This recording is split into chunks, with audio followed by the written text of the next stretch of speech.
Bismillahirrahmanirrahim. Dear students, first semester statics and pol science functions के हवाले से आज बात करेंगे। चैप्टर 4 है, लास्ट पे हमारे 3 चैप्टर्स जो हैं वो ऑलमोस्ट कंप्लीट हो गए हैं। सबसे पहले फंक्शन क्या है, इसकी definition. Let a and b be any two non-empty sets, then a function f from set a on to set b is a relation।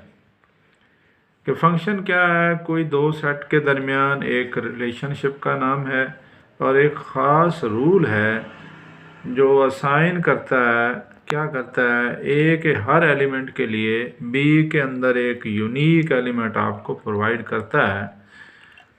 Then it is defined as कि आपने कोई एलिमेंट जो है वो set ए से लिया और उसके मुकाबले में कोई एलिमेंट बी आपको मिलता है इन द सेट बी।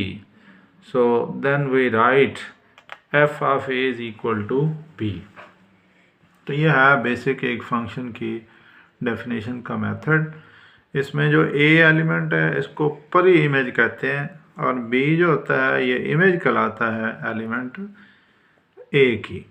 कि आपके पास कोई एलिमेंट जब ए सेट ए से लेंगे, ए से मुराद यानी पहला सेट, बी से मुराद दूसरा सेट, तो आप उनके दरमियान फंक्शन को डिफ़ाइन कर सकते हैं F of A is equal to B. Example के लिए कोई सेट एक्स लिया, ए 1 2 3 और वाई आपके पास ए बी सी डी, तो फंक्शन जो है यहाँ पे डिफ़ाइन किया है 1 goes to element A, 2 goes to C and 3 goes to D, और बी जो है वो लेफ़्ट हो गया है, बच गया है। तो ये एक रिलेशन है और इसको हम फर्दर क्लासीफाई करेंगे मुख्तलिफ टाइप्स ऑफ फंक्शन के हवाले से। तो आपने इतना याद रखना है कि फंक्शन जो बेसिकली दो सेट के दरमियान एक रिलेशन होता है और वो सेट एक्स का या ए का जो एलिमेंट आप लेंगे उसके मुकाबले में आपको सेट वाई में या सेकंड सेट बी के अंदर कोई ना कोई उसकी इमेज जो मिलती है वो यूनिक होती है और वो इमेज जो होती है वो एक ही होता है, ऐसा नहीं है। मसलन जैसा यहाँ पे देखें कि 1 जब आप अप्लाई करते हैं तो इसको हम लिखेंगे F of 1 is equal to A. तो मेरे पास एफ ऑफ 1 का आंसर जो है वो ए निकला है। ये नहीं है कि अब 1 जो है वो बी के साथ भी आ जाए, सी के साथ भी हो जाए, तो ये मुख्तलिफ इमेज बन जाएंगे। इसका मतलब इमेज जो है वो यूनिक नहीं रहेगी। टाइप्स ऑफ फंक्शन में पहली डेफिनेशन है इनटू की, फिर ऑनटू की, ये दो बेसिक हैं। और आगे इसी तरह इंजेक्टिव और बाइजेक्टिव फंक्शन होता है। इंजेक्टिव 1 1 को कहते हैं और बाइजेक्टिव के अंदर 1 1 एंड ऑन टू होते हैं। तो इसकी डेफिनेशन ये है कि कोई भी फंक्शन अगर सेट ए से बी के अंदर इनटू होता है जब उस फंक्शन की रेंज सेट बी के इक्वल ना हो, बल्कि क्या हो, रेंज जो है वो बी का सबसेट हो। अब आपने यहाँ दो चीज़ें याद रखनी हैं कि डोमेन और रेंज होती क्या है। मिसाल के तौर पे ये जो फंक्शन का पहला सेट होता है इसको हम बोलते हैं डोमेन। और डोमेन से मुराद ये है कि आपके पास किसी भी रिलेशन में, किसी भी फंक्शन में जो पहले एलिमेंट आते हैं, मसलन आप पहले एलिमेंट ऐसे आपको लिख के दिखाता हूँ, 1 है, ये ए मेरे पास एक ऑर्डर्ड पेयर हुआ, फिर मेरे पास 2 का रिलेशन बना है सी के साथ, फिर यहाँ पे 3 जो है वो डी के साथ है। इसमें ये जो पहले एलिमेंट हैं इनको बोलते हैं डोमेन, और जो सेकंड एलिमेंट होते हैं ए सी डी इनको कहते हैं रेंज। कि ये आपके पास जो सेकंड एलिमेंट हैं इनको रेंज कहते हैं। और कोड मेन क्या होती है, कोड मेन पूरा सेट बी होता है जिसके अंदर फंक्शन आप ले रहे हैं, वो मुकम्मल सेट अगर लेंगे तो वो कोड मेन कहलाती है। जबकि रेंज के अंदर सिर्फ वो एलिमेंट होते हैं, ये टेक्निकली बात समझनी है कि कोड मेन तो पूरा सेट बी हो गया, लेकिन जब रेंज की बात करेंगे तो सिर्फ और सिर्फ वो एलिमेंट जो एक्स के एलिमेंट के साथ मुंसलिक हैं उनका रिलेशन आपने बनाया हुआ है। तो ये तो था N2। कि range of F not equal to B but it is subset, और ऑन टू में ये होता है कि वो पूरा पूरा मैप हो जाए। पूरे पूरे का मतलब है कि आप उस फंक्शन की रेंज निकालें और वो सेट बी के बराबर हो जाए।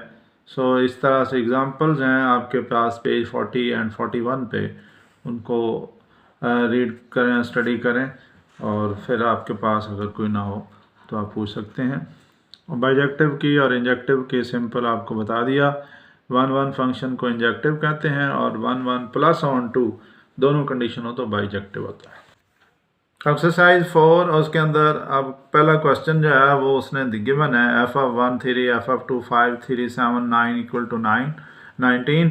क्वेश्चन है write the domain and range of function, draw arrow diagram and represent F as a set of ordered pairs. 3 चीज़ें पूछी हैं। तो सबसे पहले डोमेन और रेंज के हवाले से बात करेंगे, और डोमेन आपके पास जो है वो पहले एलिमेंट होते हैं चूँकि, तो इसके लिए सबसे पहले हमने ये फंक्शन ड्रा कर लिया, एरो डायग्राम उसकी बना लिया है। तो अब मैंने लिया 1 2 3 9 जितने भी एलिमेंट है एक्स जो भी सेट है वो मेरे पास डोमेन हो जाएगा, और ये जितने आपके पास वाई के एलिमेंट हैं ये उसकी कोडोमेन बन जाएगी। अब रेंज के लिए मैं क्या करूँगा, मेरे पास चारों एलिमेंट हैं, 3 है 5 है 7 है 19 है, तो ये आपके पास रेंज निकल आएगी।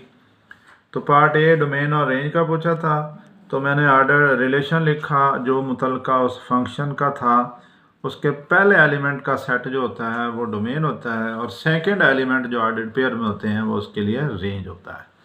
तो सिंपल ये क्वेश्चन आपके पास। क्वेश्चन 2 भी सिमिलर है, और क्वेश्चन 3 के अंदर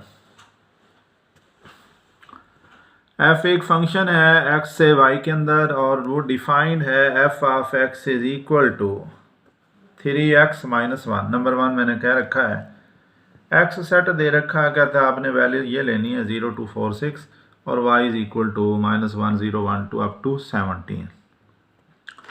अब हम इस डेफिनेशन को यूज़ करेंगे नंबर 1 की जो है, और फिर इसके मुताबिक फैसला करेंगे कि इसकी डोमेन क्या है और रेंज क्या है।